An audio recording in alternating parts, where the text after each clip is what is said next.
दोस्तों, स्वागत है आपका हमारे चैनल पर। आज हम आपको हिमालय की गोद में बसे लद्दाख की एक ऐसी कहानी सुनाने जा रहे हैं जो सिर्फ एक शख्स की नहीं बल्कि पूरी पीढ़ियों की प्रेरणा है। ये कहानी है सोनम वांगचुक की, एक मैकेनिकल इंजीनियर, वैकल्पिक शिक्षा के पथ प्रदर्शक, पर्यावरण योद्धा, इनोवेटर और लद्दाख की संवैधानिक अधिकारों के लिए लड़ने वाले सच्चे नेता की।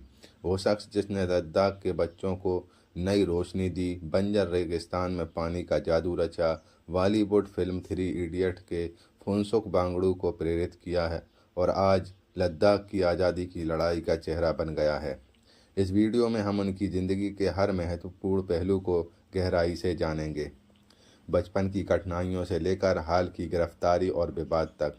अगर ये कहानी आपको छू जाए तो लाइक ज़रूर करें।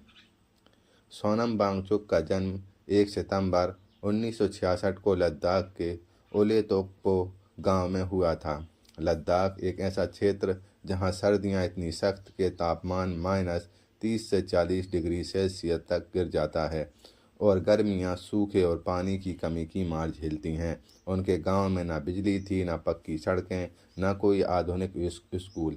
सोनम की मां सोनम लाडोल एक सशक्त महिला थीं जिन्होंने उन्हें 9 साल की उम्र तक घर पर ही पढ़ाया। उन्होंने संस्कृत, बुनियादी गणित, बौद्धिक, लद्दाखी भाषा, बौद्ध दर्शन सिखाया।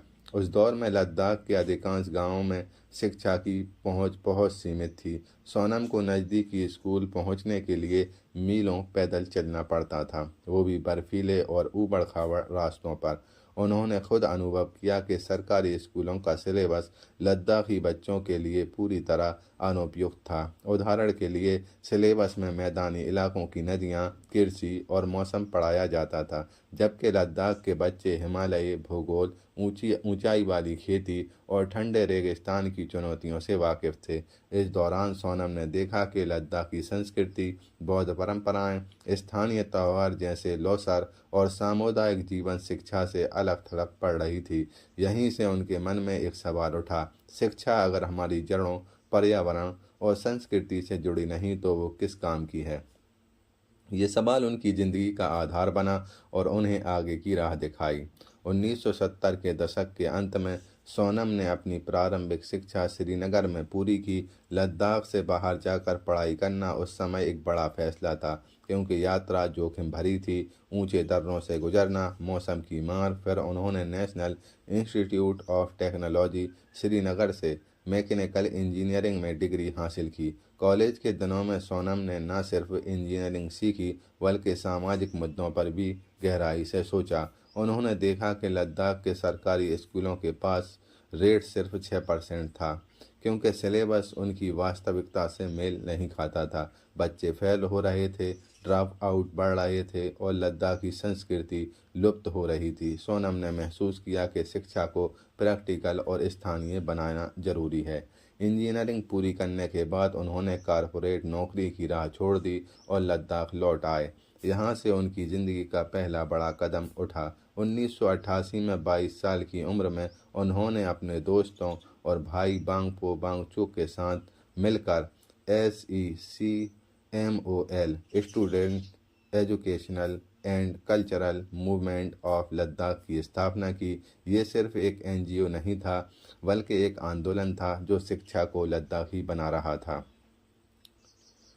SECMOL की स्थापना 1988 में हुई, जब लद्दाख के स्कूलों में फेलियर रेट 94% तक पहुंच गया था। सोनम ने इसे चुनौती के रूप में लिया और सिलेबस को पूरी तरह बदल दिया। उन्होंने बौद्धिक भाषा को मुख्य बनाया, हिमालयी भूगोल, स्थानीय पर्यावरण, सस्टेनेबल खेती और लद्दाखी संस्कृति को शामिल किया। उदाहरण के लिए बच्चे अब किताबों से नहीं बल्कि प्रैक्टिकल प्रोजेक्ट से सीखते थे, जैसे सौर कुकर बनाना या स्थानीय जड़ी बूटियों पर रिसर्च। SECMOL का कैंपस लेह के पास पाबार गांव में है, जो पूरी तरह पर्यावरण के अनुकूल है। ये सोलर एनर्जी पर चलता है। -100% रेन्यूएबल। सर्दियों में जब तापमान -25 डिग्री तक गिरता है पैसिव सोलर हीटिंग, सूर्य की किरणों को ट्रैप करने वाली डिजाइन से कैंपस गर्म रहता है। दीवारें स्थानीय मिट्टी, पत्थर और रम्ड अर्थ से बनी हैं जो इंसुलेशन प्रदान करती हैं और निर्माण लागत को 50% तक कम करती हैं। SECMOL में शिक्षा सिर्फ क्लासरूम तक सीमित नहीं, बच्चे सामुदायिक काम करते हैं जैसे गांव में सोलर लाइट लगाना या पर्यावरण जागरूकता कैंप। नतीजा, पास रेट 6% से बढ़कर 75% हो गया। आज SECMOL ने 30,000 से ज़्यादा बच्चों को प्रभावित किया है और इसका मॉडल फिनलैंड, भूटान, नेपाल, यहाँ तक कि भारत के अन्य हिस्सों में अपनाया जा रहा है। सोनम ने साबित किया कि शिक्षा को लोकलाइट करके क्रांति लाई जा सकती है। लद्दाख एक ठंडा रेगिस्तान है जहाँ सालाना सिर्फ 50 मिलीमीटर बारिश होती है। पानी की कमी से खेती प्रभावित होती थी। सर्दियों में नदियाँ जम जाती थीं, गर्मियों में सूखा। सोनम ने 2013 में आइस स्टूपा प्रोजेक्ट शुरू किया जो एक क्रांतिकारी इनोवेशन था। आइस स्टूपा कैसे काम करता है? सर्दियों में नदियों का पानी गुरुत्वाकर्षण से पाइपों के जरिए पहाड़ों की ऊंचाई 4,000 से 5,000 मीटर पर ले जाया जाता है। वहां ठंडी हवाओं से पानी स्प्रे होकर जमता है और 15 से 30 मीटर ऊंचे शंक्वाकार बर्फ के टीले स्टूपा बनाता है। ये टीले धीरे धीरे पिघलते हैं और गर्मियों में अप्रैल जून खेतों को 1 से 2 मिलियन लीटर पानी देते हैं। पहला स्टूपा फ्यांग गांव में बनाया गया जिसने 5,000 पेड़ लगाने में मदद की। इस इनोवेशन के लिए 2016 में सोनम को रोलेक्स अवार्ड फॉर एंटरप्राइज मिला। इसके अलावा उन्होंने passive solar green house design किए जहां सर्दियों में भी सब्जियां उगाई जा सकती हैं। सोनम ने सोलर पावर्ड स्कूल और घर बनाए जो बिना ईंधन के गर्म रहते हैं, जैसे SECMOL कैंपस जहां सालाना 10,000 लीटर ईंधन बचता है। उनकी अन्य इनोवेशन में सोलर वाटर हीटर और राम्ड अर्थ कंस्ट्रक्शन शामिल हैं जो लद्दाख को क्लाइमेट चेंज से लड़ने में मदद कर रही हैं। 2009 में रिलीज हुई Aamir Khan starrer film 3 idiots ने सोनम को घर घर पहुंचा दिया। फिल्म का किरदार फुनसुक वांगडू जो वो जीनियस प्रोफेसर जो प्रैक्टिकल इनोवेशन सिखाता है, सोनम और SECMOL से सीधे प्रभावित था। डायरेक्टर राजकुमार हिरानी ने SECMOL का दौरा किया और सोनम की शिक्षा पद्धति से प्रभावित हुए। फिल्म ने इनोवेशन और शिक्षा पर बहस छेड़ दी और सोनम को राष्ट्रीय हीरो बना दिया, लेकिन उनकी असली वैश्विक पहचान उनके काम से मिली। 2018 में उन्हें रेमन मैगसेसे अवार्ड, एशिया का नोबेल प्राइज से सम्मानित किया गया। शिक्षा, संस्कृति और पर्यावरण में योगदान के लिए उनकी आइस स्टूपा पर BBC की documentary ice stupa the artificial glaciers of Ladakh और नेशनल जियोग्राफिक की कवरेज ने दुनिया भर में लद्दाख के मुद्दों को उजागर किया। सोनम TED टॉक्स में बोल चुके हैं और उनके मॉडल को UN क्लाइमेट कॉन्फ्रेंस में चर्चा मिली है। उन्होंने साबित किया कि local solutions global problems solve कर सकते हैं। 2019 में लद्दाख को जम्मू कश्मीर से अलग कर यूनियन टेरिटरी बनाया गया, लेकिन स्थानीय लोगों को अपनी ज़मीन, संस्कृति और पर्यावरण पर खतरा महसूस होने लगा। बड़े कारपोरेट और बाहरी निवेशकों का दखल बढ़ा जिससे लद्दाख की पहचान खतरे में पड़ गई। सोनम ने लेह अपेक्स बॉडी LLAP और कारगिल डेमोक्रेटिकल अलायंस KDA के साथ मिलकर 4 मुख्य मांगें रखीं। लद्दाख के लिए पूर्ण राज्य, संविधान की 6ठी अनुसूची जो आदिवासी क्षेत्रों की संस्कृति, जमीन और संसाधनों की रक्षा करती है। लेह और कारगिल के लिए अलग अलग लोकसभा सीटें। लद्दाखी युवाओं के लिए सरकारी नौकरियों में आरक्षण।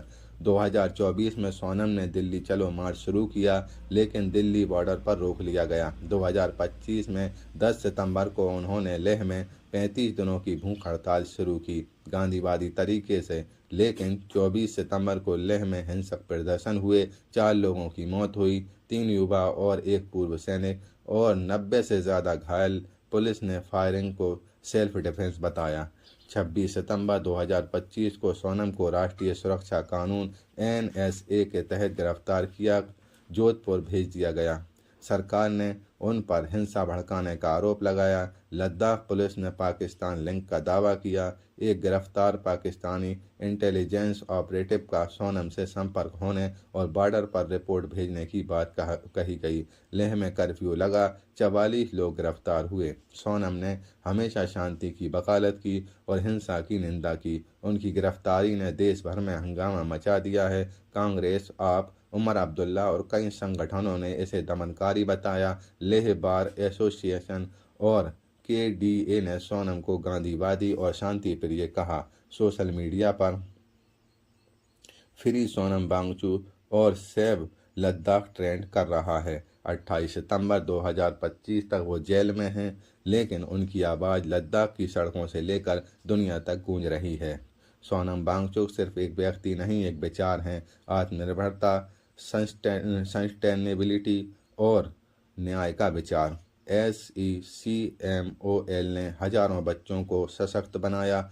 आइस स्टूपा ने क्लाइमेट चेंज से लड़ाई सिखाई और उनकी एक्टिविज्म ने लद्दाख की पहचान बचाने की मिसाल कायम की। उनका संदेश हमें अपनी जड़ों को बचाना है, क्योंकि वह हमारी ताकत हैं। सपने वो नहीं जो सोते वक्त देखे जाते हैं, बल्कि वो जो आपको सोने ना दें। आज जब वो जेल में हैं, उनकी कहानी हमें प्रेरित करती है कि हम पर्यावरण, संस्कृति और लोकतंत्र के लिए आवाज़ उठाएं। सोनम की विरासत लद्दाख को आत्मनिर्भर भारत का मॉडल बनाएगी।